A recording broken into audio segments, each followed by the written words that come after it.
بسم اللہ الرحمن الرحیم۔ کبھی آپ کے موبائل فون پر رات کے 3 بجے کوئی کال آئی ہے؟ میرے خیال میں کسی کو بھی اس وقت کوئی کال نہیں آئی ہوگی، لیکن کبھی اگر رات کے 3 بجے موبائل فون بجنا شروع ہو جائے تو آپ کے خیال میں وہ کال کس کے لیے ہوگی؟ اب ایسے وقت میں جب ہر کوئی نیند کے شدید غلبے میں ہو تو اس وقت موبائل فون کا بجنا انتہائی اہم ہو سکتا ہے۔ صبح صبح جب بھی کوئی کال آتی ہے تو زیادہ تر وہ کسی بری خبر کے بارے میں ہوتی ہے، اور ایسے ہی ایک دن ہوگا جب موبائل فونز بجنا شروع ہو جائیں گے اور ہم میں سے جڑے افراد کے تمام سوشل میڈیا پر ایک ہی خبر چل رہی ہوگی۔ وہ فون کال آپ کے بارے میں ہوگی جس کے بارے میں ہم نے کبھی سوچا ہی نہیں۔ جب کوئی کال کر کے بتائے گا کہ ایک بری خبر ہے کہ فلاں فلاں شخص کا انتقال ہو چکا ہے، وہ شخص ہم میں سے بھی کوئی ہو سکتا ہے۔ اب صبح کے 3 بجے کا اس خبر سے کیا تعلق؟ اور صبح کے 3 بجے اگر کوئی سونے کے بجائے جاگ رہا ہو تو تب اس کے فون کی گھنٹی اور پوری رات سونے پر بجنے والی فون کی گھنٹی ایک دوسرے سے کیسے مختلف ہو سکتی ہے؟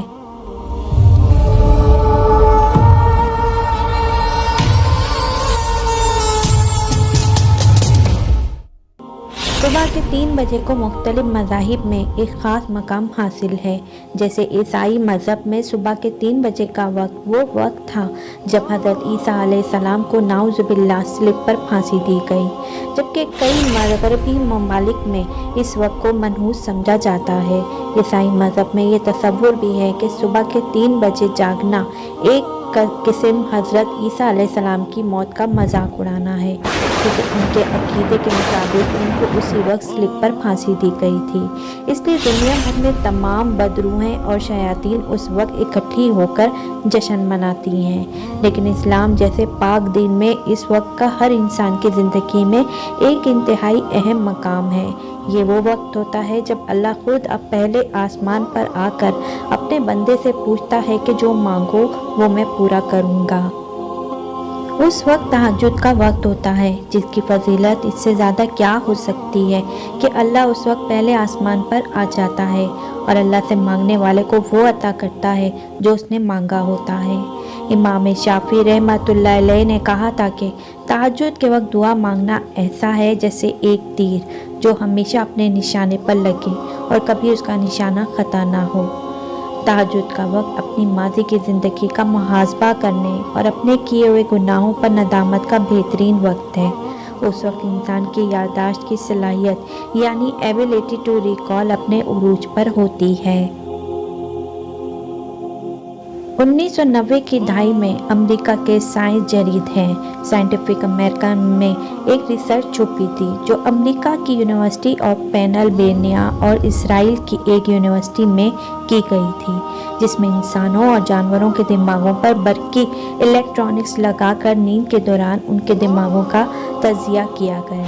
اس تحقیق کا نتیجہ یہ تھا کہ نیند لینے کے بعد انسانی یادداشت کی صلاحیت میں اضافہ ہوتا ہے۔ اس لحاظ سے رات کی آخری گھڑیوں میں جب بندہ نیند سے بیدار ہو کر تہجد کی نماز ادا کرتا ہے تو دعا کے دوران اپنی ماضی کی کوتاہیوں کو رات کی خاموشی میں بآسانی یاد کر سکتا ہے، ان پر ندامت کے آنسو بہا کر اللہ کے حضور گڑ گڑا کر معافی مانگ سکتا ہے اور آئندہ کے لیے اپنے گناہوں سے صدقے دل سے توبہ کر سکتا ہے۔ اسی قسم کے لوگوں کے متعلق اللہ تعالیٰ ارشاد فرماتا ہے، یہ وہ لوگ ہیں جو کہتے ہیں اے ہمارے رب، ہم یقیناً ایمان لے آئے ہیں، سو ہمارے گناہ معاف فرما دے اور ہمیں دوزخ کے عذاب سے بچا لے۔ یہ لوگ صبر کرنے والے ہیں اور قول و عمل میں سچائی والے ہیں اور ادب و اطاعت میں جھکنے والے ہیں اور اللہ کی راہ میں خرچ کرنے والے ہیں اور رات کے پچھلے پہر اٹھ کر اللہ سے معافی مانگنے والے ہیں۔ ریسرچرز نے یہ معلوم کیا کہ عشاء کی نماز کے بعد سونے سے دماغ کی میموری زیادہ ہوتی ہے اور تہجد کے وقت جاگنے پر ایک انسان کا دماغ پورے دن میں سب سے زیادہ ایکٹیو ہوتا ہے اور اسے ماضی کی وہ باتیں بھی یاد رہتی ہیں جو عام حالات میں یاد آنا ناممکن ہوتا ہے۔ اور یہی بہترین وقت ہوتا ہے جب ایک انسان اللہ سے اپنے گناہوں کی معافی طلب کر کے اپنے دل کو صاف کر سکتا ہے۔ اس ریسرچ میں یہ بھی کہا گیا کہ تہجد کے وقت ایک انسان کا دماغ ہر قسم کے دباؤ اور پریشانیوں سے پاک ہوتا ہے اور اس کی سوچ میں ہمیشہ مثبت خیالات ہی آتے ہیں، جو ایک انسان کے وجود کے بیلنس کے لیے ایک زبردست عمل ہوتا ہے، جس کی وجہ سے وہ اپنا پورا دن مثبت خیالات کے ساتھ پوری انرجی سے گزار سکتا ہے۔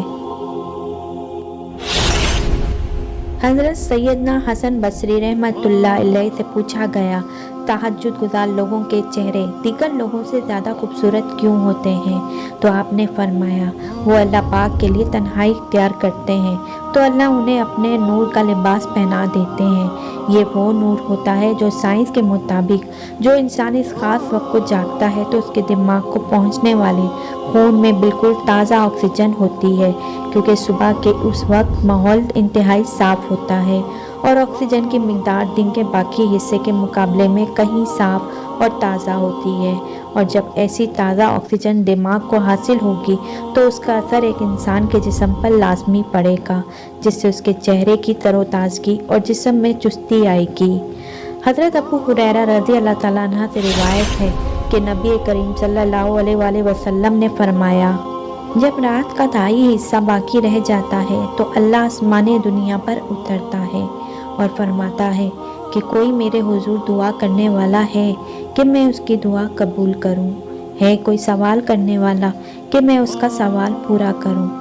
ہے کوئی بخشش چاہنے والا کہ میں اسے بخش دوں۔ اس میں کوئی شک نہیں کہ تہجد کے وقت اٹھنا جسم میں بیماریوں کو دور کرتا ہے۔ صبح جلدی بیدار ہونے سے جسم میں جمع شدہ فضلات کو جسم سے جلدی نکلنے کا موقع مل جاتا ہے، جو کہ بصورت دکر جسم میں رہ کر فساد پیدا کرتے ہیں اور گردوں پر زائد بوجھ پڑتا ہے۔ اس کے علاوہ آکسیجن سے بھرپور صبح کی تازہ ہوا میں سانس لینے سے پھیپھڑوں اور دماغ کو تقویت ملتی ہے۔